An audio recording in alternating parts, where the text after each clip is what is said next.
Assalamualaikum Nazreen, welcome to the program Voice of Gilgit Baltistan with Mavish Mumtaz Beg. Today we are going to conduct a political jirgat program on the issues of Gilgit Baltistan. या फिर ये कह लें कि गिलगित बल्तिस्तान के वो issues जो कि आज की तारीख में भी हल होते हुए नहीं नज़र आए, अवामी मसाइल की फहरिस्त में सिर्फ फहरिस्त नज़र आता है। इसके ऊपर आज हम बात करेंगे अपने इस प्रोग्राम में। नाज़रीन, as I always say Gilgit Baltistan is the jewel of Pakistan. यहाँ पर कुदरती वसाइल से गिलगित बल्तिस्तान माला माल है। यहाँ का कल्चर, इन्वायरमेंट, यहाँ के लोगों का अच्छा एक अखलाक जो है वो, और जो यहाँ की कुदरती जो ब्यूटी है, कोई देखे तो देखता ही रह जाता है और सबका दिल यही चाहता है कि गिलगित बल्तिस्तान का नाम जो है वो नेशनल या इंटरनेशनल जो है वो सतह पर भी बुलंद हो। सब कंट्रीब्यूट भी कर रहे हैं, जिसमें आम आवाम भी है, स्टेक होल्डर्स भी हैं, और अब जो हमारी हुकूमत है, हुकूमत चूँकि इक़्तिदार में होती है, उनका नाम होता है, उनके पास पावर होती है, बट जब हम बात करते हैं कि क्या कुछ डिलीवर कर पा रहे हैं या नहीं, या अवामी मसाइल को हल करने में आप लोगों का कितना किरदार है, तो एक सियासी बयान भी आता है कि we are doing very well, और ये कुछ नताइज with the passage of time नज़र आएगा, अवाम के सारे मसाइल हल हो जाएंगे। एक वाहिद हम ही वो जमात हैं जो कि अवाम के रोशन मुस्तकबिल के लिए एक अच्छा गेस्चर देने वाली जमात है। नाज़रीन, आज की तारीख में भी गिलगित बल्तिस्तान के अवाम की बहुत से मसाइल हैं। अपने मोअज़्ज़ज़ मेहमानों से जानने की कोशिश करेंगे, बट अगर सिर्फ आज के प्रोग्राम में मैं बजट के ऊपर थोड़ी सी डिस्कशन ये कर लूँ कि गिलगित बल्तिस्तान के अवाम के पास कितना पैसा आता रहा, गवर्नमेंट के पास जो एक बजट, एक फंड होता है, उस वाले से बात करें तो 2009 से 2014 तक तो पाकिस्तान पीपल्स पार्टी की गवर्नमेंट बनी। पहला वज़ीर आला गिलगित बल्तिस्तान का आया। 2010 से 11 में 12.984 बिलियन का बजट नाज़रीन गिलगित बल्तिस्तान के जो है वो असेंबली में पेश किया गया। 2011-12 में 15.43 बिलियन। इसमें डेवलपमेंट और नॉन डेवलपमेंट की बात की जाए तो 7.268 बिलियन जो है वो डेवलपमेंट के लिए और 8.17 नॉन डेवलपमेंट के लिए रखा गया। और इसी तरह 2012-13 में 19 बिलियन का, जिसमें 8 बिलियन डेवलपमेंट के लिए, 11 बिलियन नॉन डेवलपमेंट के लिए। 2014-15 में जो है वो 27.64 बिलियन, जिसमें 9.6 जो है वो बिलियन डेवलपमेंट वर्क के लिए और 18 बिलियन नॉन डेवलपमेंट वर्क के लिए। 2016-17 की बात करें तो 43.785 बिलियन। नाज़रीन, ये मैं नून लीग की बात कर रही हूँ। नून लीग के दौर की हाजी अकबर तवान साहब ने ये जो है वो बजट जो है वो पेश किया था, जिसमें डेवलपमेंट वर्क के लिए 12.38 बिलियन और नॉन डेवलपमेंट वर्क के लिए 25.38 बिलियन। इसी तरह 2028-29 में 63.856 बिलियन, 17 बिलियन डेवलपमेंट के लिए, 31.64 नॉन डेवलपमेंट के लिए। 2021 में 68 बिलियन, 21-22 में 105 बिलियन, 2022 और 23 में 119.3 बिलियन जो है ये बताया जाता है कि असेंबली में बिल पेश हुआ, यानी कि ये आवाम के पास बजट की सूरत में गिलगित बल्तिस्तान की हुकूमतों को दिया गया। बट नाज़रीन, सवाल तो ये है ना कि आज की तारीख में भी इतना बजट, इतना फंड आने के बावजूद, हुकूमती अहदों पे फाइज रहने के बावजूद आज आवाम आटे के लिए तरस रहे हैं, पीने के लिए साफ पानी नहीं है, काम करने के लिए बिजली नहीं है, और सबसे बड़ी बात, एक दूसरे से कम्युनिकेट करने के लिए अच्छी सर्विस जो है वो इंटरनेट की बात करें या दूसरे हम नेटवर्क्स की बात करें, वो भी फैसिलिटीज़ मुकम्मल तौर पर मौजूद नहीं है। यही सर्वे के मुताबिक आवाम की जो शिकायत हम तक पहुंची है कि ये 3-4 फैक्टर्स जो है, इसके ऊपर तो ना शायद हुकूमती तवज्जो कभी रही है और ना ही ये जो है वो हुकूमत इसमें काम कर पाए हैं। बाकी दीगर बहुत से मसाइल हैं, टूरिज़्म देख लें, मिनरल्स देख लें, और दीगर शोबों के ऊपर भी नाज़रीन आज के हम प्रोग्राम में बात करेंगे। आज के प्रोग्राम में नाज़रीन हुकूमत की तरफ से या हुकूमती कोई नुमाइंदा हमारे साथ मौजूद नहीं है। PTI की कुर्सी खाली है, जिसकी रीज़न बताते हुए मैं कभी भी हेजिटेट नहीं करूँगी, बिकॉज़ ना ही हम गवर्नमेंट के कोई एम्प्लॉइज़ हैं और ना ही वो हमें नवाजते हैं। PTI की जानिब पर जब हमने कहा कि प्रोग्राम हो रहा है और आपको इनवाइट किया जाता है, देन दे सेड के हु इज़ विद अस, हमारे साथ कौन है, जो कैटेगरी है काइंडली हमें वाज़ेह किया जाए। अगर तो हमारे लेवल के मुताबिक बंदा होगा तो फिर हम आएंगे। लेवल के मुताबिक बंदा नहीं होगा तो फिर हम माजरत चाहेंगे। अब लेवल के मुताबिक बंदे नाजरीन बात करें तो मिनिस्ट्री इस वक्त तमाम जो है अवामी नुमाइंदों के पास है। अब अपोजिशन वालों के पास तो खैर एक ले देकर है, मेंबर असम्बली बनते हैं वो, तो मिनिस्ट्री भी उनके पास नहीं है। अब हम लेवल के बंदे ढूंढने के लिए कहाँ जाएं? अब आवाम के नुमाइंदे आवाम के सवालों के जवाब देने के लिए भी अपने लेवल का बंदा ढूंढते हैं। हालांकि इलेक्शन में आते वक्त या इलेक्शन लड़ते वक्त अपने लेवल का बंदा नहीं ढूंढता। अगर एक नजरियाती कारकुन भी उठ के झंडा लहराए कि मैंने इलेक्शन कंटेस्ट करना है तो वो अपनी राह पर गामजन नजर आते हैं। पीपल्स पार्टी की सीट भी नाज़रीन आज खाली है।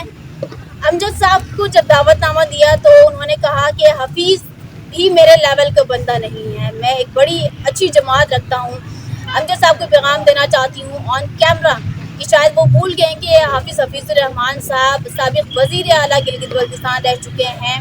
फेडरल में पीएम जो है वो उनकी जमात का है। तो आपके लेवल के बंदे ढूंढने के लिए क्या मैं इस वक्त नवाज शरीफ साहब को दावत दूँ?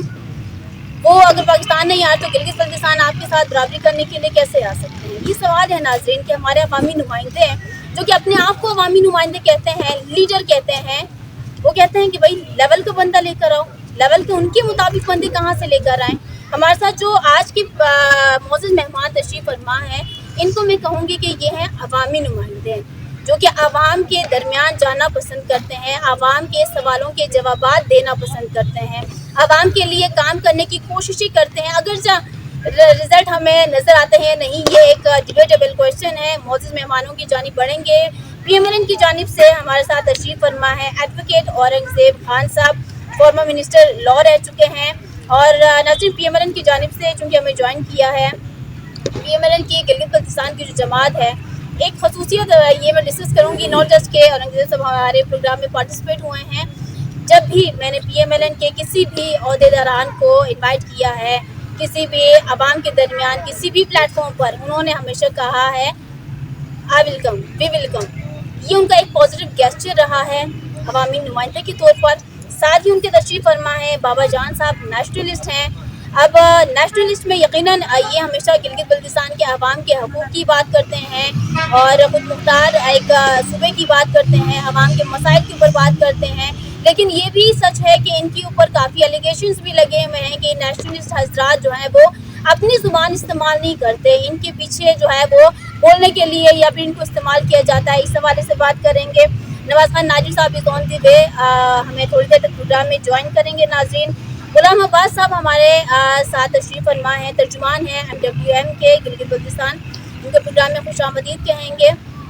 साथ ही नाज़रीन शबीर हुसैन साहब है, general secretary Gilgit Baltistan contractor association. Stakeholders के नाज़रीन बड़ा किरदार रहता है कि एरिए में क्या करना है या कैसे आवाम के साथ चूँकि इनके रवाबित होना है। इस हवाले से हमारे साथ तशरीफ़ फरमा, इनसे बातचीत करेंगे।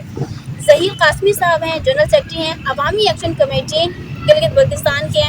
अवामी एक्शन कमेटी का भी बड़ा नाज़रीन किरदार रहता है हुकूमत के साथ, अपोजिशन के साथ, आवाम के साथ। तो ये जो गिलगित बल्तिस्तान के 3 से 4 जो सर फहरिस्त मसाइल या दीरीना मसाइल रहे हैं, मैंने जो इंट्रोडक्शन में जिक्र किया, जानने की कोशिश करते हैं कि क्या हमारे मेहमानों के नज़दीक भी वही मसाइल जो हैं वो इस वक्त बेसिक नीड बनी हुई है। अपने तमाम मेहमानों को प्रोग्राम में वेलकम करते हैं। अस्सलाम वालेकुम all of you and welcome to the programme. Aurangzeb sahab, I start with you. मुझे बताएं आज की तारीख में 23 मई 2023 गवर्नमेंट आप लोगों की भी रही है, पीपल्स पार्टी की भी रही है, PTI भी चूँकि अभी इक़्तिदार में है। गिलगित बल्तिस्तान की कौन से ऐसे मसाइल हैं जो कि आज की तारीख में भी हल नहीं हो पाए? बिस्मिल्लाहिर्रहमानिर्रहीम। शुक्रिया आपका, आपके चैनल का।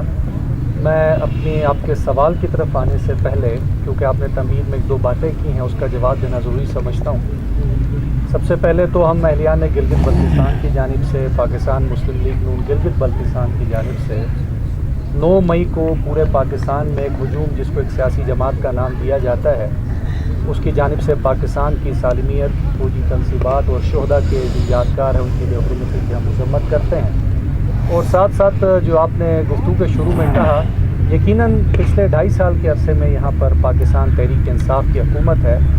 आप तो माशाल्लाह से लीडिंग जर्नलिस्ट हैं, हमारे गिलगित बल्तिस्तान की एक अच्छी आवाज़ हैं आप, अवामी इशूज़ के हवाले से आप खुद अवाम में रहती हैं। आप किसी भी टॉक शो, किसी भी मीडिया पर्सनस के पास चली जाएँ, आपको पिछले 2.5 साल में PTI का कोई सूबाई जो है ना तर्जुमान कह लें, कोई फील्ड मिनिस्टर कह लें, वो इसलिए नज़र नहीं आता कि 2.5 साल के अरसे में ये जो हुकूमत बैठी है अवामी इशूज़ की तरफ आने से पहले इसलिए इस तरफ जिक्र कर रहा हूँ कि ये अवाम में से होते तो अवाम के सामने आते, अवाम के इश्यूज़ को हम क्या पॉलिसी दे रहे हैं, क्योंकि ड्राइविंग सीट पर आप बैठे हैं, असेंबली आपके पास है, कैबिनेट आपकी है, पॉलिसीज़ आप बना रहे हैं, तो यकीनन आप कुछ ना कुछ बताते कि हम आइंदा ये करने जा रहे हैं अपने इस दौरे हुकूमत में, या हमने भी 2.5 साल के अरसे में ये किया है।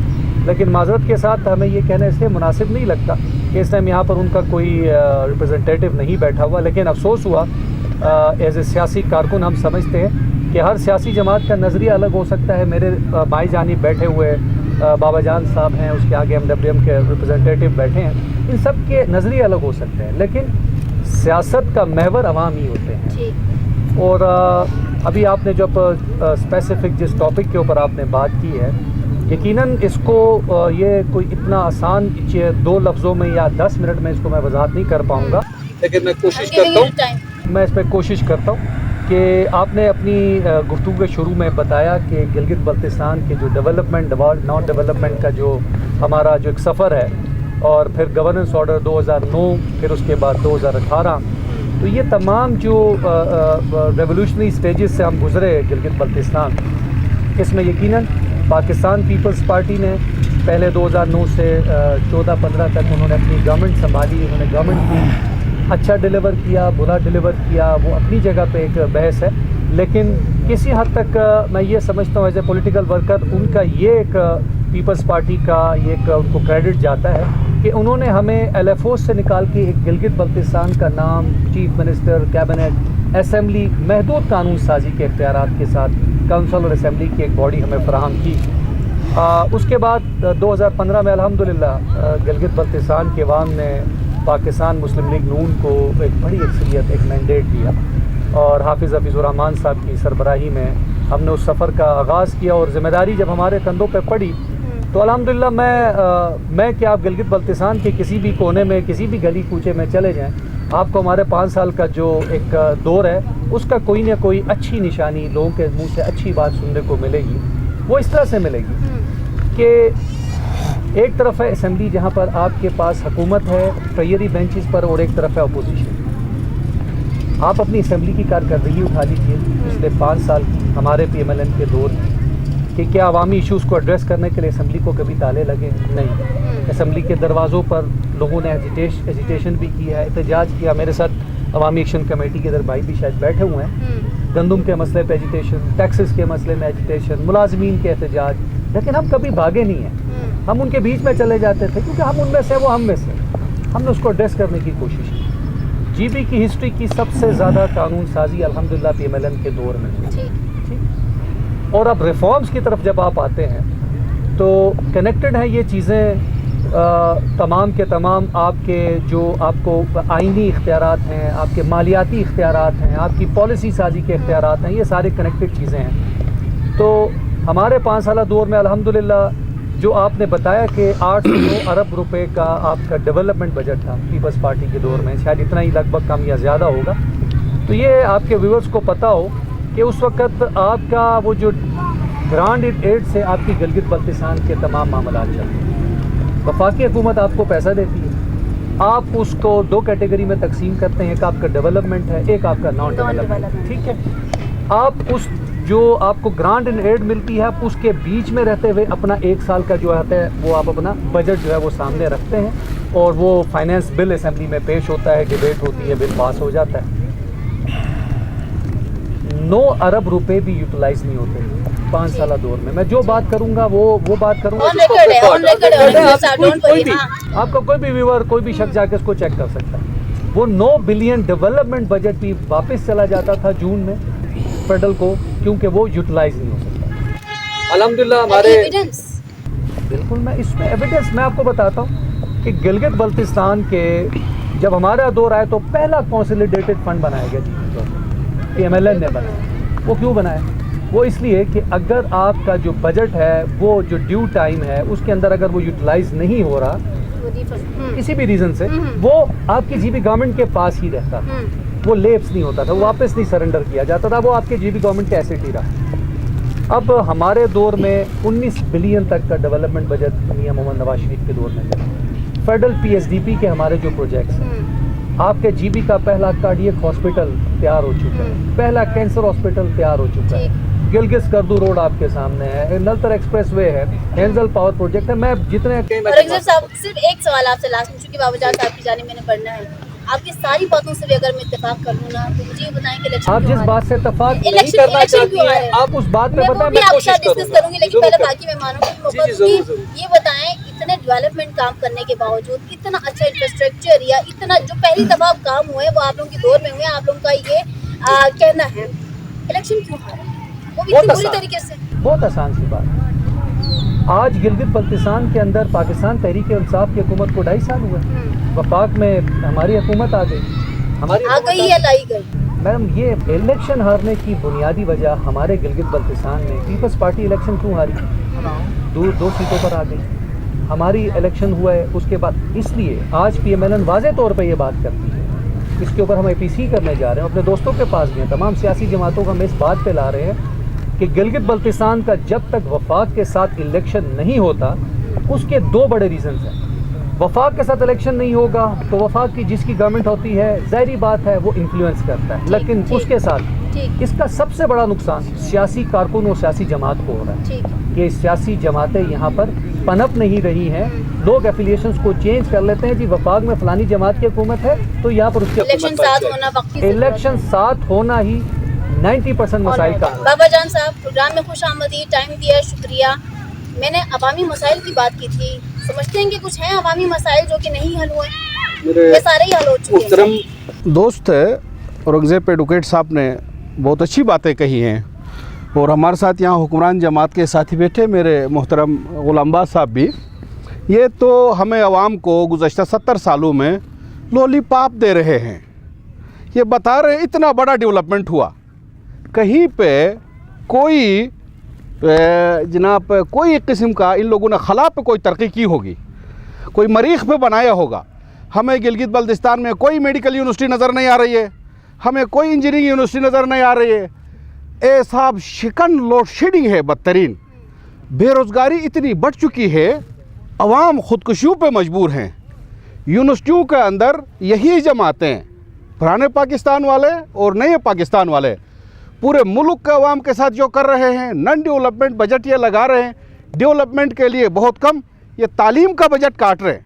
कितनी बदबख्ती की बात है, गुज़श्ता 10 सालों से तीनों हुकूमतें इल्म का बजट काट रहे हैं, जिससे रोशन होना है हमारा मुस्तकबिल पूरे मुल्क का, पूरे गिलगित बल्तिस्तान का। तो ये जो ये सूरत हाल है, और साथ साथ गिलगित बल्तिस्तान के अंदर भी ये जो बजट की बात कर रहे हैं, कोई बजट नहीं है। महविश साहिबा, यहाँ पे एक एड चल रहा है, कोई बजट नहीं है, ये असम्बली के पास कोई इख्तियारात नहीं है, ये सच बोलने से कासिर हैं। असल इख्तियारात गिलगित बल्तिस्तान काउंसिल के पास हैं। ये कभी असम्बली से इन्होंने करारदाद पास नहीं किया कि इसी गिलगित बल्तिस्तान काउंसिल को तोड़ा जाए, और ये जो इख्तियारात हैं, ये इख्तियारात गिलगित बल्तिस्तान असम्बली को मुंतकिल किए जाए, तमाम के तमाम इख्तियारात। मुझे बस यही है कि इख्तियारात यहाँ फॉरवर्ड किए जाए तो ये जो मसाइल हैं ये हल होने की तरफ बढ़ेंगे। इस सिस्टम के अंदर ये मसाइल हल नहीं हो सकते, क्योंकि ये सिस्टम आप देख रहे हैं, अब ये 9 अरब रुपए के बात हमारे साथी कर रहे हैं, या 20 अरब का बात कर रहे हैं, 17 अरब रुपयों का बात कर रहे हैं। इससे पूरे गिलगित बल्तिस्तान का, आपका खैबर पुख्तूनख्वा जितना इलाका है गिलगित बल्तिस्तान, इसमें तरक्की की बात कर रहे हैं। कैसे हो सकता है? आप देखें बहरिया टाउन वाला जो रियाज नाम है, कोई उससे छोटे से करप्शन में 460 अरब रुपए का जुर्माना लगा एक केस में।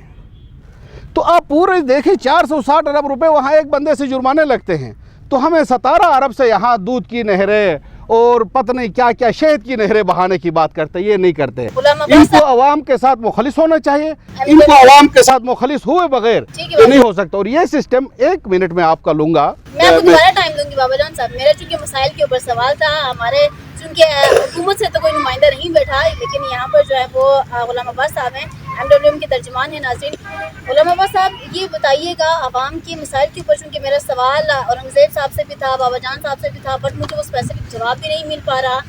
क्या इशूज़ हैं आवाम के? कुछ दिखता है, कुछ मसाइल हैं आवाम की या नहीं है?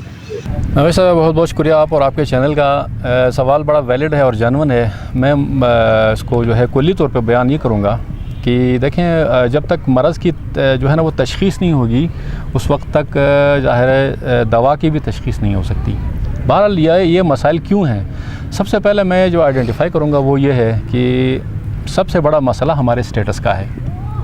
क्योंकि इस वक्त वफाक ने हमें आधा तीतर आधा बटेर रखा हुआ है। कहने को तो जो है वो एक सूबा हमें दिया हुआ है और हमारे ऊपर एक वज़ीर को भी बिठाया हुआ है।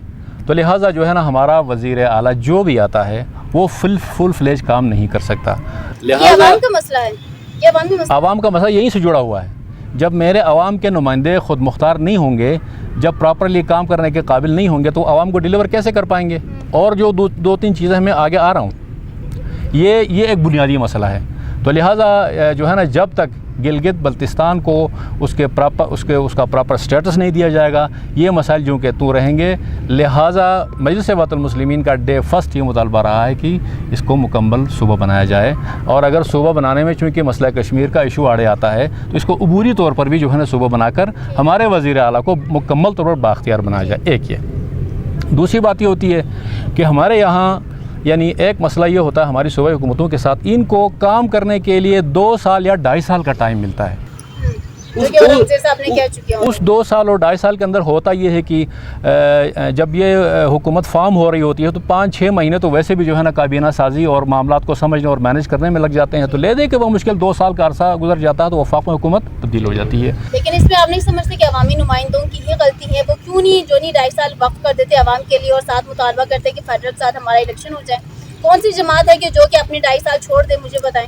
नहीं, बात ये होती है ना उसके लिए कंसेंसस की ज़रूरत है। उस पर शायद अभी मुस्लिम लीग नून इनिशिएटिव ले रहे हैं, तो लिहाजा ये जब APC बुलाएंगे तो उस पर ये सारी बातें इंशाअल्लाह ताला हो जाएंगी। तब तक ये बातें बेमानी नहीं, बेमानी इसलिए नहीं है ना कि ये एक तवील जंग है ना।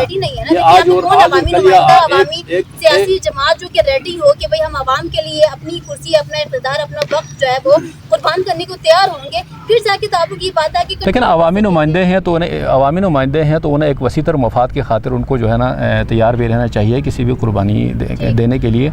अलबत्ता जो उसके साथ जो एक और जो मसला जो मैं आपसे जिक्र करना चाहूँगा कि ये 2 मसले मैंने जिक्र किए। तीसरा मसला ये है ना कि हमारी पॉलिटिकल जमातों के अखलाकी अक़दार का है। ये बज़ात ख़ुद हमारे आवाम की खिदमत करने में रुकावट बन जाती है। उसकी एक मिसाल ये आप ये ले लें कि हमारे यहाँ कल्चर ये आया है कि जो भी हुकूमत में आती है वो अपोजिशन को दीवार से लगाने की कोशिश करती है। अपोजिशन का काम ये रह जाता है जो है ना वो किसी भी तरीके से जो है ना हुकूमत को जो है ना खुड्डे लाइन लगा दे, उसका तख्ता उलट दे। तो ये एक कल्चर इस तरह का डेवलप हो जाता है जिसकी बुनियाद पर जो है ना अवामी नुमाइंदों की सारी तवज्जो इसी काम के ऊपर फोकस रहती है, जिस बुनियाद पर अवामी खिदमत करने के हवाले से जो है ना ये जो सिस्टम है ये कब खत्म होगा? ये ख़त्म इस तरह होगा कि जब आवाम जो है ना बेहतर नुमाइंदों का इंतखाब करके विजनरी किस्म के लोगों को असम्बली के अंदर नहीं भेजेंगे। एक बात। दूसरी बात यह है कि तमाम सियासी जमातें जब तक एक दूसरे का एहतराम नहीं करेंगी। और तीसरी बात यह है कि चाहे अपोजिशन हो, अपोजिशन का काम ये हो कि वो हुकूमत को सही रास्ता दिखाए और हुकूमत की ज़िम्मेदारी ये हो कि ये अपोजिशन को मुकम्मल पूरा उसको एहतराम दे दे। तो इंशाअल्लाह ताला इन तीनों चीज़ों के से होने से जो है ना ये अवामी जो मसाइल उनके ऊपर जो है ना मुस्बित इसके ऊपर असर पड़ेगा। नाज़रीन, वक्त हुआ एक ब्रेक का। Will be right back, stay with us.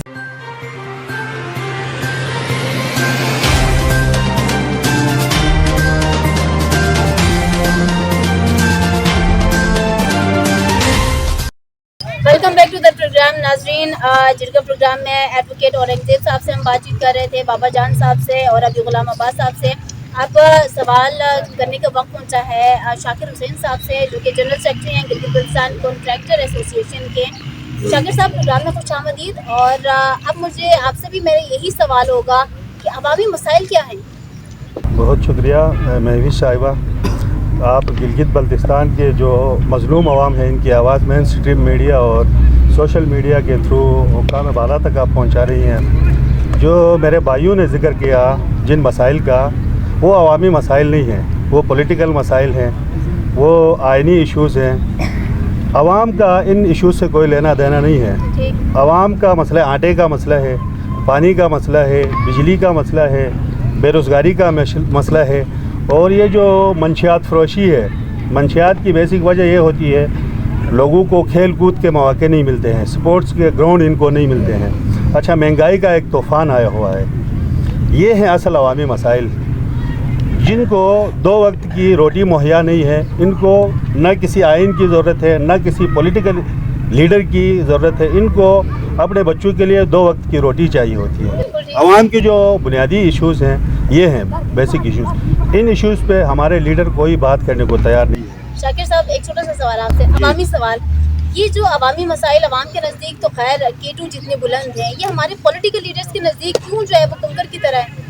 Political leader को इन इश्यूज़ का पता ही नहीं है। वैसे कि जो शीशे के घर में बैठ के, इनको क्या पता है भूख क्या होती है, बेरोज़गारी के क्या मसाइल होते हैं, उनको पता नहीं है।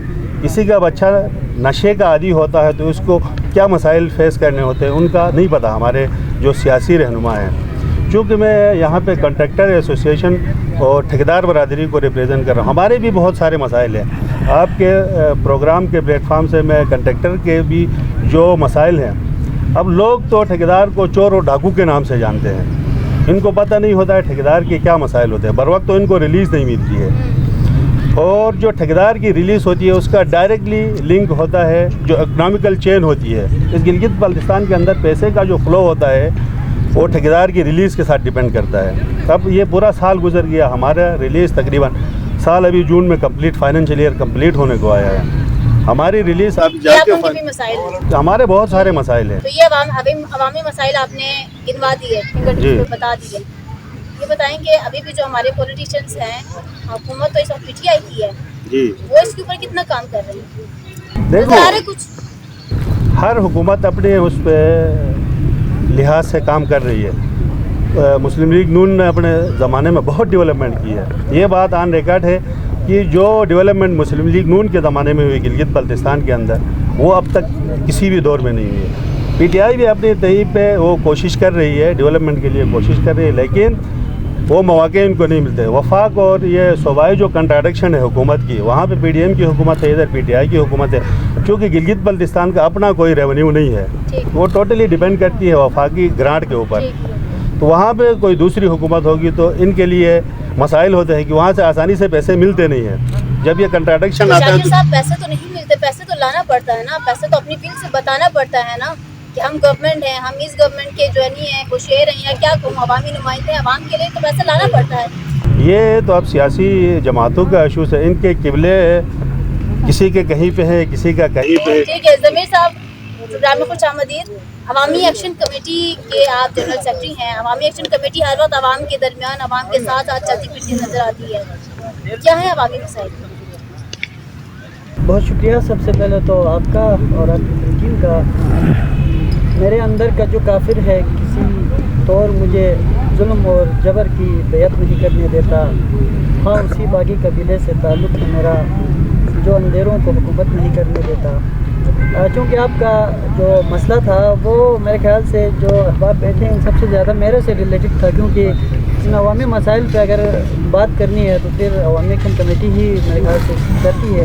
इसीलिए आपको जवाब भी मेरे ख्याल से पूरा नहीं मिला, क्योंकि इसका जवाब भी वही दे सकता है जो आवाम के साथ खड़ा हो। मेरे यहाँ पे बैठे हुए औरंगज़ेब एडवोकेट साहब भी हैं और हमारे गुलामाबाद साहब भी, जो कि हुकूमतों का हिस्सा हैं और हुकूमतों का हिस्सा रहे हैं, हुकूमतें की हैं। इस तरह जो दीगर जो हमारी सियासी जमातें हैं वो भी गिलगित बल्तिस्तान के अंदर किसी न किसी शक्ल में हुकूमत में रही हैं माजी में, जैसा कि आपको पता है। और किसी भी जमात के लीडर से आप लाके पूछे, वो अपनी कारकर्दगी ऐसी बयान करेगा ऊपर से नीचे कि आप परेशान हो जाएंगी कि पता नहीं ये दूध और शहद की नहरें बह गई हैं, और सब वही अपनी कारकर्दगी बयान करेंगे। और वो अल्फाज का ऐसा हेर फेर होता है जो किसी आम गरीब बंदे की समझ से बाहर होता है। लेकिन हकीकत यह है, आज आप गिलगित के अंदर बैठी हैं, पूरे गिलगित बल्तिस्तान का जो मेन मरकज़ है वो गिलगित है, और गिलगित में भी जो मेन सिटी है वो गिलगित सिटी है। जिस जगह पे आप बैठी है, यहाँ पे आज से 2 दिन पहले रोड बंद था, इसी जगह पे आपके बिल्कुल सामने रोड बंद था। और इनका मसला क्या था? इनका मसला ये था कि इनको आटा नहीं मिल रहा था, इनको पानी नहीं मिल रहा था, इनको बिजली नहीं मिल रही थी। तो अब आप बताएं, बहैसियत एक एंकर हैं, आप पूरे पाकिस्तान को कवर करती हैं, आप जानती हैं कि हम इन तीनों की कारकर्दगी या 3-4 जितनी भी जमातें जो हुकूमतों का हिस्सा रही हैं, क्या बहैसियत मजमूई इन सब के ऊपर उंगली उठाने के हम आवाम जो है हकदार हैं कि नहीं है? आप बताएं, क्या इन सब की कारकर्दगी क्या मुतमईन आप हैं कि यहाँ पे ना पानी है, ना बिजली है, ना आटा है, कुछ भी नहीं है गिलगित शहर के अंदर। जहाँ पे कल एहतजाज हो रहा था, यहाँ पे सबका सीएम का घर है, यहाँ पे सीएम का ऑफिस है, यहाँ पे जो है वो दीगर जो डिप्टी स्पीकर साहब कर रहे हैं उनका घर यहीं पे, उनका दफ्तर यहीं पे। तो कहने का मतलब ये है कि इनकी तरजीहात ही अवामी नहीं होती। जो हमारे यहाँ पे जो पॉलिटिकल सिस्टम है या जो पॉलिटिकल एलिट है, इनकी तरजीहात अवामी नहीं है। ये हुकूमत तो अवाम के ऊपर करते हैं। आज आपने कहा कि यहाँ पे इनके जो हुक्मरानों के लेवल के बंदे नहीं थे, यहाँ पे नहीं आए, तो कल यही लोग जाके गरीब के दरवाजे पे जाके दस्तक मारते हैं वोट के टाइम पे, तब वो लेवल के होते हैं। आज अवाम के ऊपर जब उनके इक़्तिदार के अंदर उनसे हम सवाल करने जाते हैं तो वो हम लेवल के नहीं हैं। ये हैं अवामी मसाइल, और इन अवामी मसाइल के लिए आवाम को जो है ना अवामी एक्शन कमेटी लगी हुई है। जिस तरह का आपको पता है, हर चौक चौराहे पे हम, क्योंकि हम कोई हुकूमत नहीं है या कोई हम अथॉरिटी नहीं है कि हम कोई ज़बरदस्ती कोई चीज़ उठा के दे दें। हम सिर्फ ये है कि पुरअमन अवामी ताकत से इन जो गरीब अवाम है, जिनको आटा नहीं है, बिजली नहीं है, हम इनके लिए जो है वो हम आवाज़ उठा सकते हैं। देखिए आज इस वक्त जो हमारे हुक्मरान हैं, इनको पता नहीं होगा कि यहाँ पे जो है हॉस्पिटल में इलाज हो रहा है कि नहीं हो रहा, यहाँ पे तालीम की क्या हालात है, यहाँ पे सेहत के क्या और दीगर जितने भी मामलात हैं, इनको इनसे कोई गरज नहीं है। इनको गरज है तो इनको ठेकों से गरज है, इनको हुकूमत में आके कोऑर्डिनेटर्स भर्ती करने से गरज है, इनको जो बजट आता है उसको आपस में तकसीम करने से गरज है, उनको इस्लामाबाद में बैठे अपने आकाओं को खुश करने से गरज है। इनको आवाम से कोई गरज नहीं है। ज़हीर साहब, आप सुल्तान रईस साहब की जगह पर आए, चूँकि वो कहीं पर स्ट्रक हो गए थे, उनकी गाड़ी का कोई इशू इस वजह से। अवामी नुमाइंदे अवामी एक्शन कमेटी से अगर आते हैं, सुल्तान रईस साहब भी इलेक्शन के लिए खड़े हुए थे, उनके हारने की वजह कुछ अवाम को बता सकते हैं? नहीं, देखिए जिस तरह यहाँ पे हमारे औरंगज़ेब साहब ने बताया, यहाँ पे गिलगित बल्तिस्तान में कोई इलेक्शन अगर देखा जाए तो कोई हक राय दही जो प्रॉपर इस्तेमाल ही नहीं होती। जिस तरह औरंगज़ेब साहब ने कहा कि वहाँ पे हुकूमत आती है, यहाँ पे देखिए यहाँ पे 5,000 और 7,000 के यहाँ पे नुमाइंदे आते हैं, तो यहाँ पे कौन सा मुश्किल है एक वफाकी हुकूमत को चंद हज़ार वोट खरीदना। वहाँ पे आपको पता है 1.5 लाख 2 लाख के जो मेंबरान आते हैं, वहाँ पे 50-50 हज़ार वोट खरीद सकते हैं। यहाँ पे 5,000 या 7,000 वोट को ऊपर नीचे करना कोई बड़ी बात नहीं है। और यही तो मसला है कि यहाँ पे आवाम की बात करने वाला कभी असम्बली में जा ही नहीं सकता। यहाँ पे वो जा सकता है जो मराद याफ्ता हो, जो कहीं से डिक्टेशन लेके आता हो या किसी को वफादारी का यकीन दिलाए, वही बंदा असम्बली में जा सकता है। हम जैसा बंदा जो अवामी वर्कर। नाज़रीन, वक्त हुआ है एक शॉर्ट से ब्रेक का, साथ रहिएगा, फिर औरंगज़ेब साहब की जानी पड़ेगी।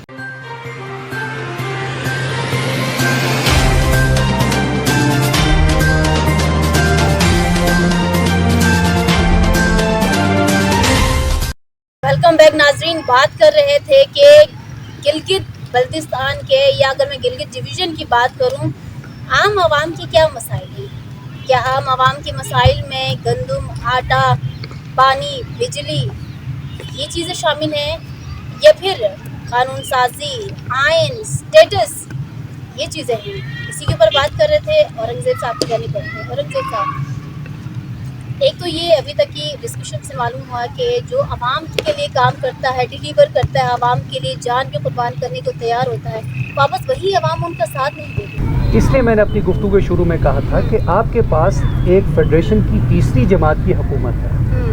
आपके व्यूवर्स या आपने ये अखज़ करना है कि पिछले 2 सालात वार के आपने कंपैरिजन पीपल्स पार्टी ने कंपैरिजन नून लीग का कंपैरिजन पीटीआई के साथ। हुकूमत जो भी आती है उसकी प्राइम ड्यूटी कॉन्स्टिट्यूशनली भी, और वो जो मैंडेट लेता है या वो जो आवाम के पास वोट मांगने जाता है, वो किस लिए जाता है कि हम आपके इश्यूज़ को एड्रेस करेंगे, आपके मसाइल को हल करेंगे। मैं ओपन हार्टेडली आपके सामने ये बात कर रहा हूँ, आपके व्यूअर्स के सामने कर रहा हूँ कि आप हमारा कंपैरिजन करें पीपल्स पार्टी से कि अवामी मसाइल को हल करने में हम किस हद तक कामयाब रहे। मैं ज़रा उसको थोड़ा सा और मज़ीद वजाहत कर लूँ कि चंद एक सवालात सामने आइए आगे।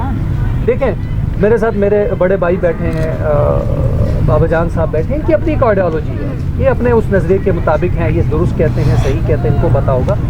मैं एज ए फेडरेशन की जमात PMLN, मैं आपको ये बता सकता हूँ कि अवाम जब हमने 2015 में हुकूमत संभाली, सेहत के क्या मसाइल, सेहत के नंबर अब मैं आपको कैटेगरीज में बता देता हूँ। सेहत के, क्या गिलगित बल्तिस्तान के अंदर डॉक्टर्स थे, क्या गिलगित बल्तिस्तान के हॉस्पिटल्स के अंदर बेड्स मुहैया थे, क्या नर्सिस मुहैया थी, क्या इंक्यूबेटर्स थे, क्या ऑक्सीजन प्लांट्स थे, क्या मेडिसिन थी। ये है सिर्फ एक बता रहा हूँ हेल्थ सेक्टर का। अब इस हेल्थ सेक्टर के अंदर गिलगित बल्तिस्तान का सबसे ज़्यादा जो डॉक्टर्स की कमी थी, सबसे इम्पोर्टेंट चीज़, डॉक्टर्स यहाँ आते नहीं थे। डॉक्टर्स हमारे जीबी के अपने लोकल डोमिसाइल डॉक्टर्स जो यहाँ की सीट्स पे जाते थे, वहाँ जाके उन्होंने अपनी वो पढ़ लिया, MBBS कर लिया, उसके बाद मुड़ के वापस नहीं आते थे।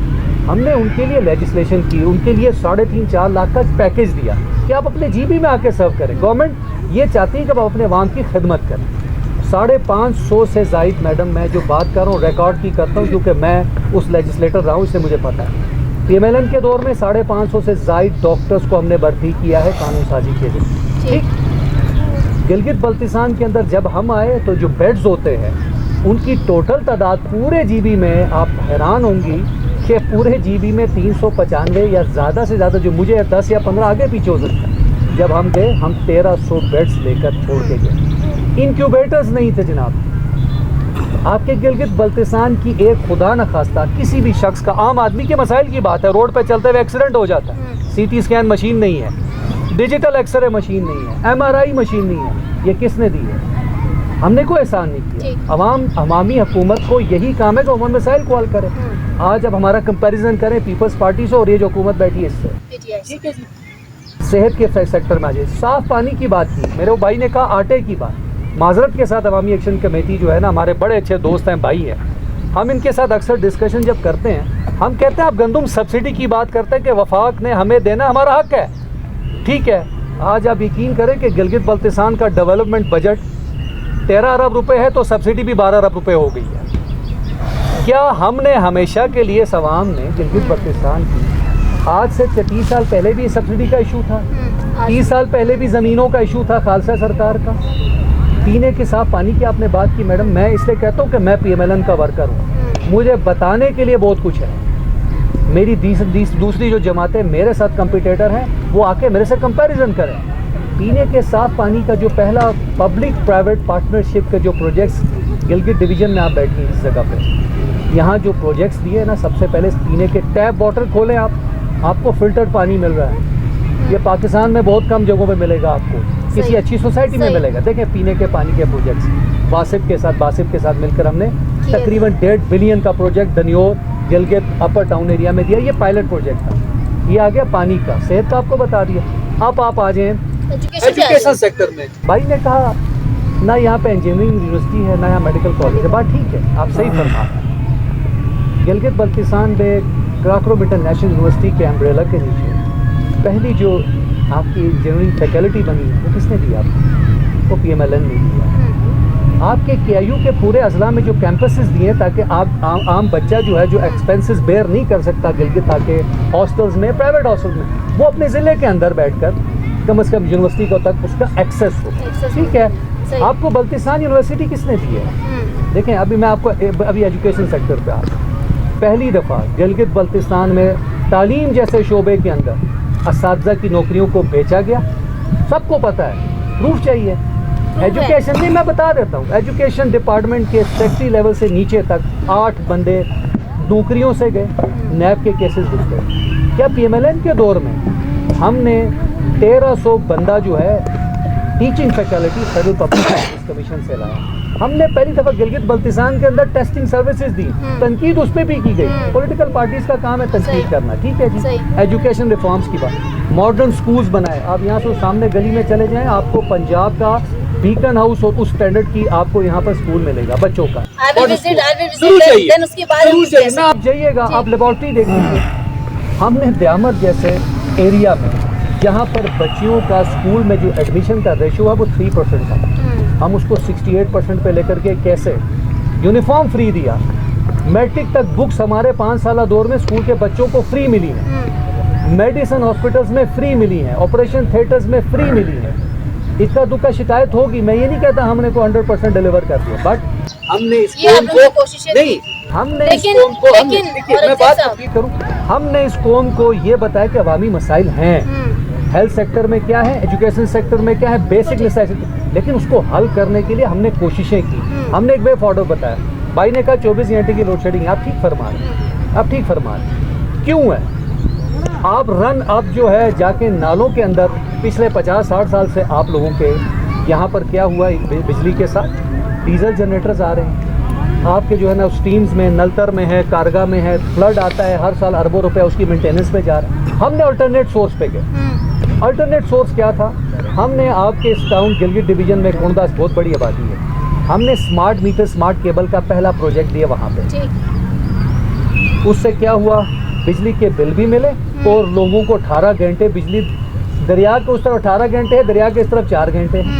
उस पायलट प्रोजेक्ट को हमने पूरे टाउन एरिया में एक्सपेंड कर दिया। पायलट प्रोजेक्ट कामयाब रहा, हम समझे बेहतर है, तो हमने उसको एक्सपेंड किया। बिजली के इश्यूज़ को हल करने के लिए हमने पूरे GB, आप जहाँ बैठी है महविश, गुजारिश है कि हमने कभी ये सोचा था कि हमारे घर में भी हम चूल्हा ऑन करें तो पाइपलाइन के ज़रिए गैस आएगी? ये विजनरी लीडर ही हफीज़ुर रहमान जैसा, जिसकी टीम के हम हिस्सा थे, आज आपके पाइप बिछ गए हैं, आपको गैस जो है वो भी सब्सिडाइज रेट पे। सोचा तो होगा, हमने बहुत कुछ सोचा होगा, लेकिन हमने कोशिश किया डिलीवर करने की। ठीक है, एक मुझे ये बताइएगा, रेवेन्यू के हवाले से क्या आप लोगों ने बात की है? मैं आने लगा हूँ।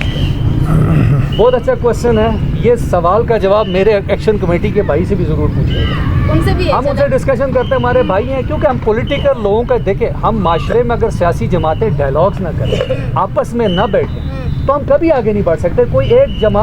कोई भी एक जमात ये सारे मसाइल हल नहीं कर सकती। इसके लिए हमें कलेक्टिव विजडम की ज़रूरत है। देखिए, आपने रेवेन्यू की बात की, गिलगित बल्तिस्तान के अंदर 2012 का इनकम टैक्स एडॉप्टेशन एक्ट यहाँ पे लागू हो गया हमारे दौर। बिल्कुल, ठीक है, रिकॉर्ड की बात बता रहा हूँ, मैं खुद उस टीम को लीड कर रहा था, हमेशा राजी ताबान से मेरे बड़े भी साथ थे।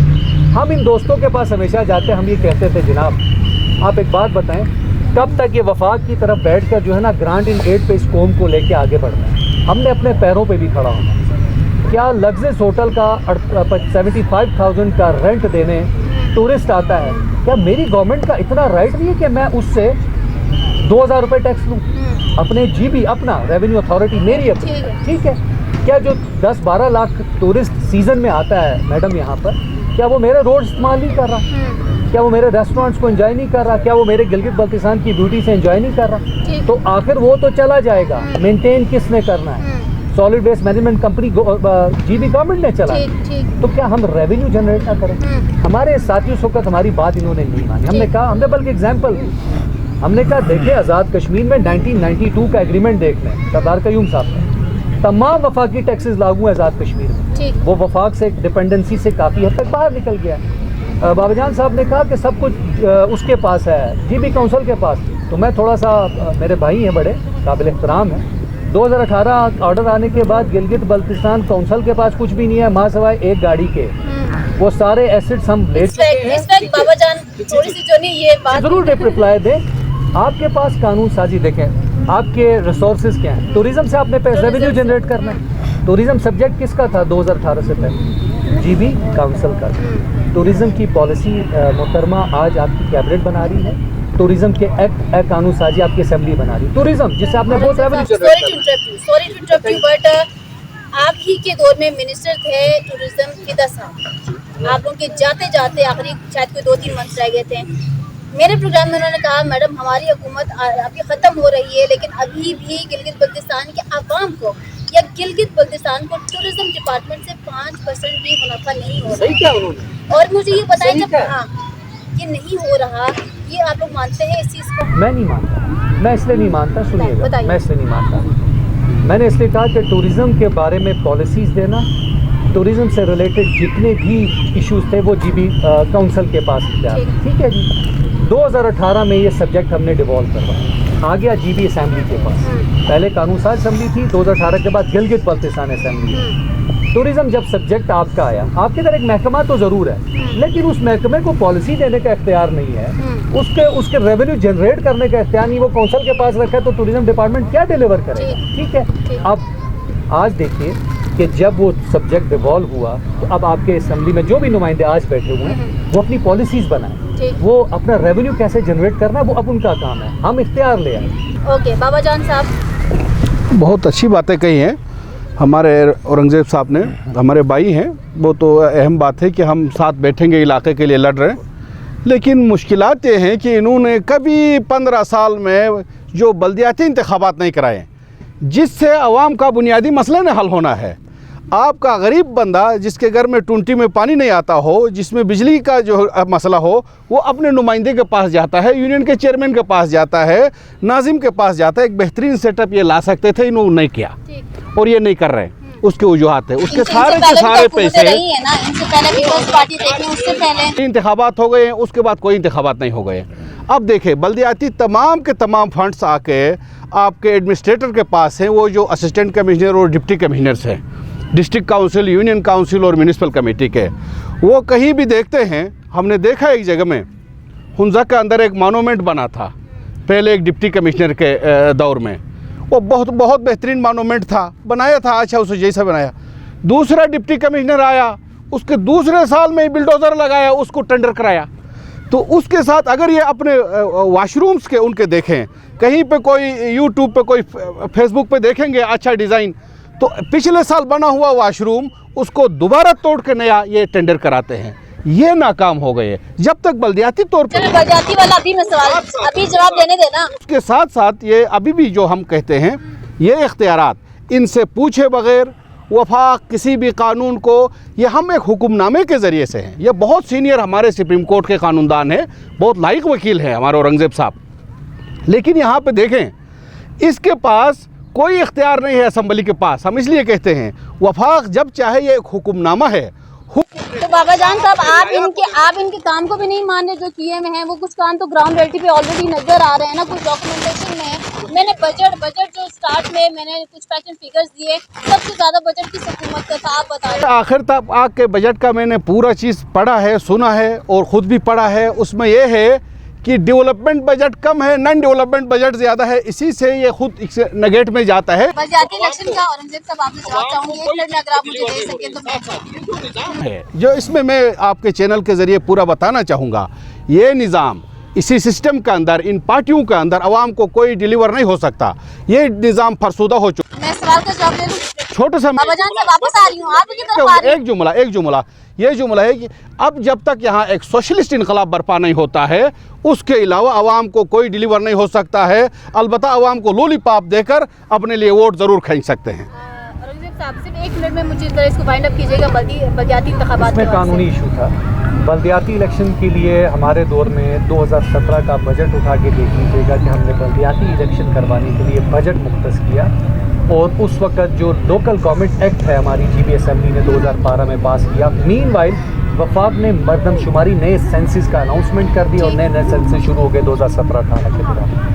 अब जब हम उसमें बात कर रहे थे और इलेक्शन कमिश्नर साहब उस वक्त हमारे retired justice supreme appellate court बैठे हुए थे, उनके पास हमारी 2-3 नशिस्तें हुई लोकल गवर्नमेंट के सेक्रेटरी के साथ, और हमने कहा कि अब ये बल्दियाती इलेक्शन बहुत ज़रूरी हैं। सही फरमा रहे हैं कि गली महल्ले के हद तक जो है ना कि आवाम के इशूज़ को एड्रेस करने के लिए बल्दियाती निज़ाम का होना बहुत ज़रूरी है। वहाँ पर कानूनी इशू आया, बजट का इशू नहीं था, कानूनी इशू ये आगे 3 इशूज़ आए थे। वो आज भी मिनट्स होंगे, आप कैबिनेट से मंगवा लीजिए।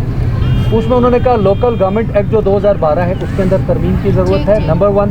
नंबर 2, अभी जो नया सेंसिस आया है, डिलिमिटेशंस की ज़रूरत थी। अब आपका बल्दियाती इलेक्शन 2004 में हुआ, 98 के सेंसिस में।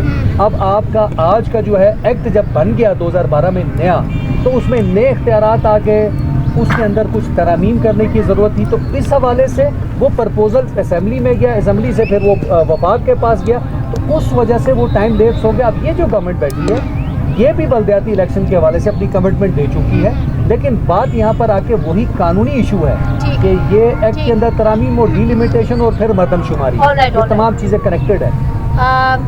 नाज़रीन, यहाँ पर हमारे साथ गुलाम अब्बास साहब हैं, हुकूमत के इत्तेहादी हैं। आप फरमा नहीं रहे कि गवर्नमेंट ने कुछ डिलीवर किया नहीं किया, अभी तो आपको सारे वो प्रोजेक्ट्स के ऊपर बात करनी चाहिए थी, और अवामी मसाइल को जो हल किए हैं उसके ऊपर तो आप बिल्कुल खामोश हैं।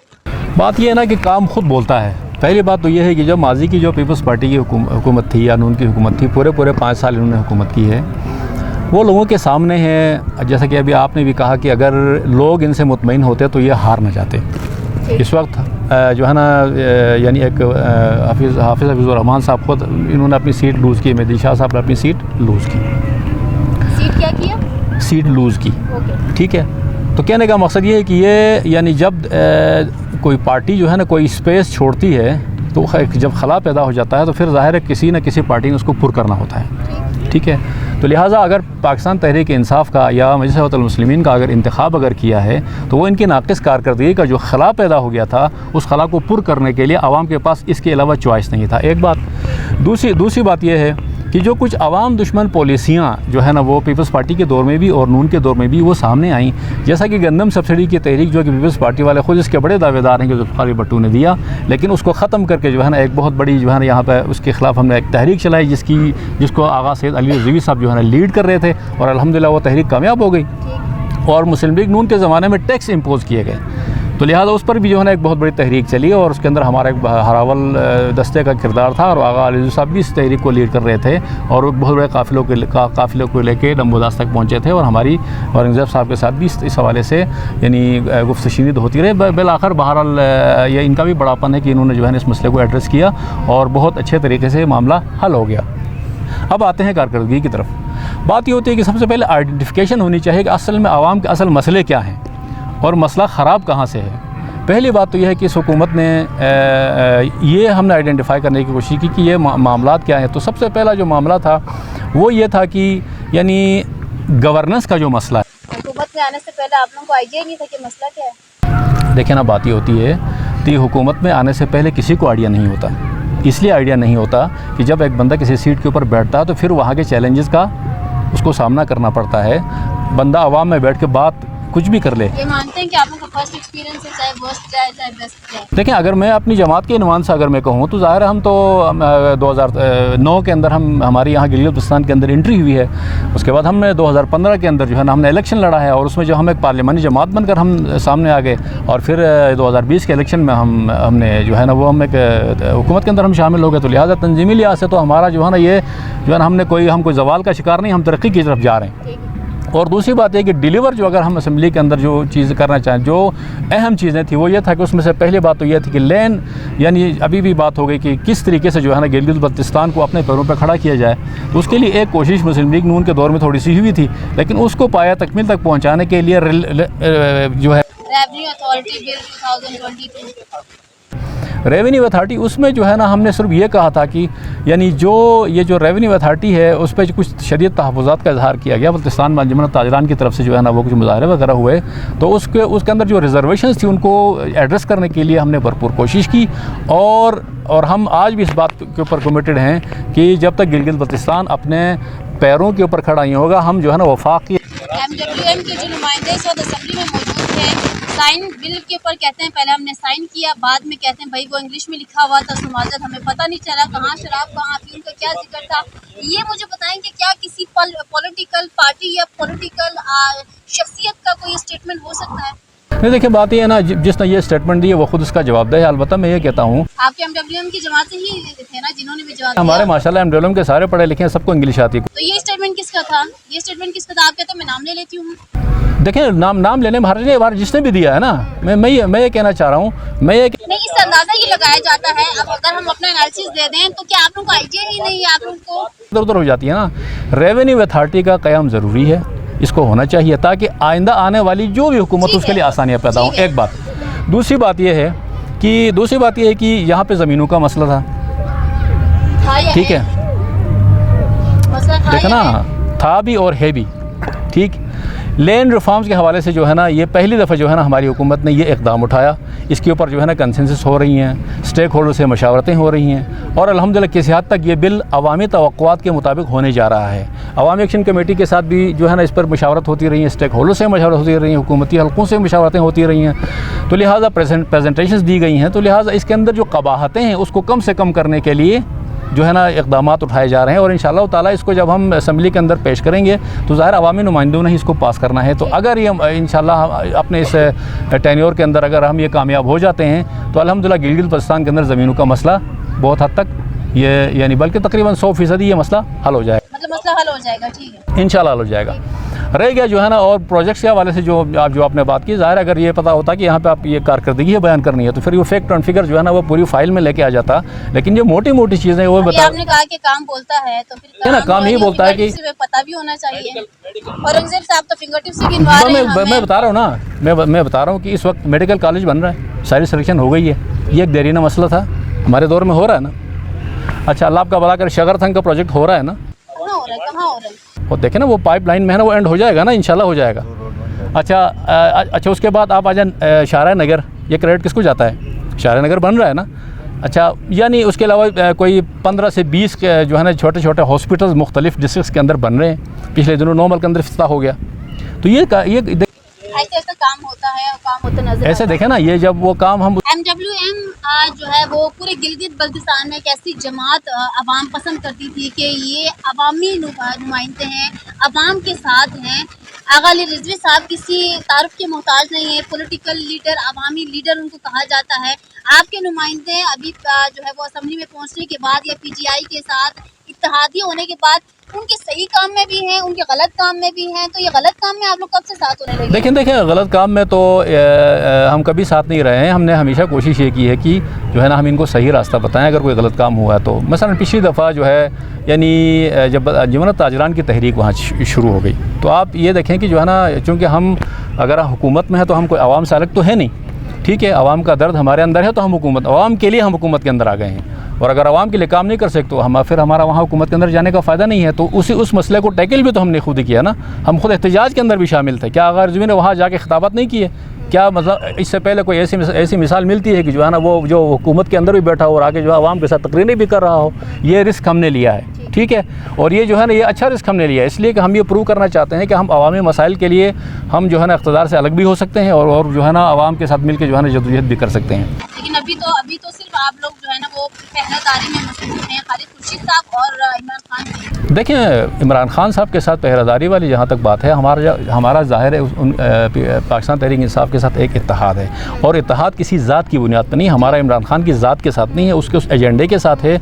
और वो मेमोरेंडम जो साइन हुआ है हमारे मोहतरम अल्लामा राजा नासिर अब्बास जाफ़री और इमरान खान साहब के बीच में जो साइन हुआ, जो पाँच नुकाती जो एजेंडा है, जिसके अंदर गिलगित बल्तिस्तान के आईनी हुकूक भी शामिल हैं, जिसके अंदर जो है ना इस मुल्क की खुद मुख्तारी का जो नुक्ता भी शामिल है, उसके अंदर ये भी है कि जो है ना हमारे मुल्क की खारजा पॉलिसी आज़ाद हुई है। इस ऐसे 5-6 नुकात के ऊपर हमारा जो है ना वो साइन हो, इनके ऊपर जो है ना हम खड़े हैं। और इंशाअल्लाह ताला मजलिस वतन मुस्लिमीन एक वफ़ादार जमात है, और हम जिस किसी के साथ भी जो है ना वफादारी शर्त है, वफादारी, हम इस चीज़ को तो हम भी आपको अप्रिशिएट कर रहे हैं कि आप लोग खड़े रहें।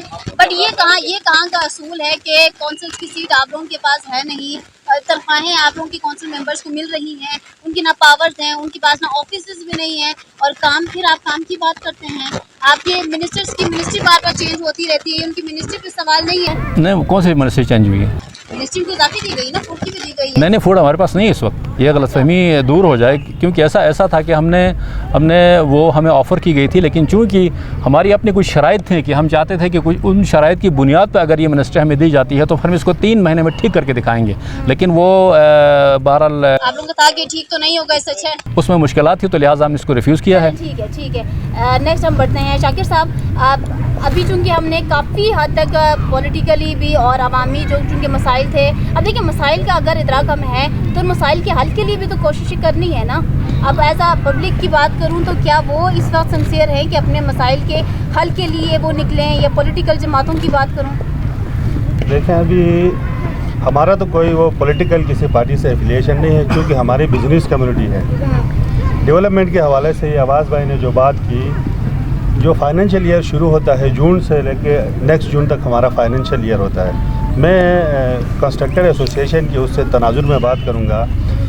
जब से ये PTI की गवर्नमेंट आ गई, जून के बाद से अप्रैल तक बिल्कुल ये जो डेवलपमेंट प्रोजेक्ट्स थे वो बिल्कुल स्लो डाउन हो गए। कोई टेंडर नहीं हुआ, कोई प्रोजेक्ट, नया प्रोजेक्ट ज़मीन के अंदर नहीं उतरा। लेकिन अप्रैल के बाद से एक तेज़ी आने लग गई है, क्योंकि अभी जून में वो जो बजट आ गया है, डेवलपमेंट बजट, वो लैप्स होकर दोबारा वफाक की तरफ जाना है। इसलिए अप्रैल के बाद से डेवलपमेंट का एक स्कीमें शुरू हो गई हैं, प्रोजेक्ट टेंडर हो रहे हैं, एडमिन अप्रूवल्स मिल रहे हैं, फिर वो सर्वेस हो रहे हैं। ये चीज़ें अभी 2 महीने में शुरू हो गई, लेकिन इससे पहले बिल्कुल स्लो डाउन था।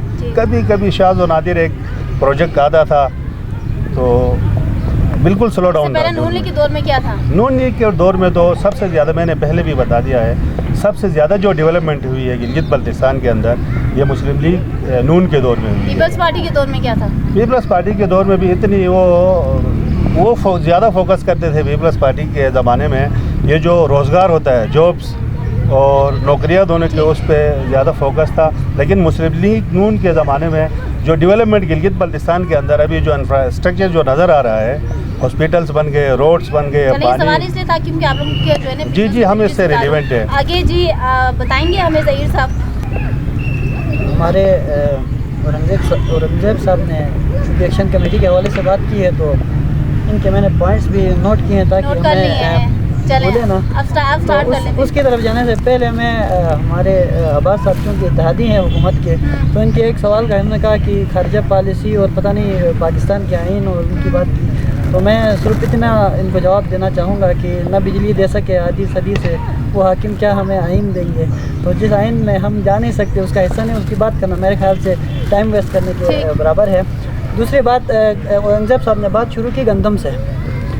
तो होता ये है पूरी दुनिया में कि कोई हुकूमत आती है, इलेक्शन लड़ती है, अपना कोई मंशूर देती है आवाम को कि हम ये करेंगे आवाम के मफाद में, और इलेक्शन के बाद जाहिर सी बात है उसके ऊपर अमल दरामद की कोशिश भी करती हैं। तो हमारे इधर इलेक्शन से पहले तो बड़े बड़े दावे यहाँ पर भी वैसे ही होते हैं, लेकिन इलेक्शन के बाद गिलगित बल्तिस्तान की बदकिस्मती है, पिछले जब से मैंने शऊर संभाला है 15-20 साल के अंदर जो मैंने देखा है, तो जो भी हुकूमत आती है सबसे पहला काम गिलगित बल्तिस्तान में ये होता है उस हुकूमत का कि किस तरह गंदम सब्सिडी को ख़त्म करना है, किस तरह इसको टारगेटेड करना है, किस तरह इस गंदम की कीमत बढ़ाना है। उसके बाद दूसरा जो है, दूसरी बड़ी कोशिश इनकी ये होती है कि किस तरह गिलगित बल्तिस्तान में आवाम पे टैक्स लगाना है, किस तरह ताजरों पे टैक्स लगाना है, किस तरह लोगों के जेब से पैसे निकालने हैं और किस तरह अपने जेब भरने हैं। जब उनको ऑलरेडी गवर्नमेंट पैसे दे रही है तो उनको क्या जरूरत है आवाम की जेबों से निकालने? ये आप इनसे पूछे कि ये क्यों चाहते हैं। अब जहाँ तक गंदम की बात है, इन्होंने कहा कि 10-12 अरब रुपए जो है वो गंदम के तकरीबन वो लग जाते हैं इनको, तो मैं ये कहता हूँ कि वाहिद गंदम सब्सिडी के 12 अरब रुपए हैं। इनमें भी आपको पता है करप्शन के मामला, जो वहाँ से गंदम खरीदी जाती है पंजाब में, वहाँ से स्मगल होती है, उसके बाद कोहिस्तान से स्मगल होती है, अफगानिस्तान तक जाती है, उसके बाद आके हमारे सिविल सप्लाई के अंदर वहाँ से अच्छी खासी स्मगलिंग होती है। वहाँ के अफसरान देखे आज अरबपति बने हुए हैं, वहाँ पे छोटे से छोटा मुलाजिम करोड़ों में इस वक्त खेल रहा है। उनके लिए एक बड़ा एक जो है, जिस तरह कोई हीरोइन का या किसी बड़े उसका जो बिज़नेस होता है उस तरह ये हमारा सिविल सप्लाई का निज़ाम है। उसके बाद मिलों से जाके कुछ जो है वो ब्लैक होता है, उसके बाद कुछ जाके डीलरों की जब सारी बातें आपको पता है तो एक्शन क्यों नहीं लेते अवामी एक्शन कमेटी? लेते हैं। अभी मेरी पूरी बात सुने। उसके बाद जाके वो जो बचा कुचा चोकर है वो किसी न किसी शक्ल में गरीब तक पहुंचता है। हम ये कहते हैं कि अगर ये 10-12 अरब रुपए की सब्सिडी ख़त्म कर दें, मिसाल के तौर पर आज ही ख़त्म कर दें, क्या ये 10-12 अरब रुपए की सब्सिडी ख़त्म करने से जिस तरह बाकी बजट में भाई शाकिर भाई ने बताया कि ये वापस जाता है बजट आधा, तो क्या गारंटी है कि इस 10-12 अरब रुपए से ये हमें यहाँ पे दूध और शहद की नहरें बहा के देंगे? अब किसी न किसी शक्ल में आप जाके बल्तिस्तान के किसी आप अंदर गांची के अंदर किसी पहाड़ के कोने पे जाएं या इधर गोजाल के या गिजर के अंदर शंदूर पे जाएं, उस गरीब के घर में चोकर नुमाई से आटा तो पहुँचता है ना। 2012 में ख़त्म की थी पीपल्स पार्टी के दौर में, वहाँ से अब तक अगर गिलगित बल्तिस्तान के गरीब के घर में आटा पहुँचता है तो ये अवामी एक्शन कमेटी की कोशिश है, और ये अवामी एक्शन कमेटी की भी नहीं, आवाम की कोशिश है कि जब हम कहते हैं तो आवाम। मेरा सवाल फिर वही है कि जब आप लोगों को ये सारे मामलात, स्कैंडल्स और चोरी चकारी का इल्म है तो अवामी एक्शन कमेटी एक्शन क्यों नहीं ले रही है? कमेटी एक्शन ले रही है। अवामी एक्शन कमेटी कोई, मैंने पहले ही बताया था कि हम कोई हुकूमत नहीं है, कोई हमारे पास कोई फोर्स नहीं है, हम एहतजाज कर सकते हैं और आए अवाम के साथ तो है ना, अवामी ताकत तो है ना। अभी यहाँ पे मैं यहाँ से आने से पहले इसी इशू के ऊपर हम गवर्नर के पास थे, हमारे मेहदी शाह साहब के पास। कहने का मतलब हम आए रोज़ एहतजाज भी करते हैं, हम पब्लिक की जो पब्लिक के सेंटिमेंट्स है वो हम बता सकते हैं, हुक्मरानों को दिखा सकते हैं। ये गंदम का इशू है। ठीक है। दूसरा एक ब्रेक ले लेते हैं नाज़रीन, वक्त हुआ एक ब्रेक का, ब्रेक के बाद हाजिर होंगे।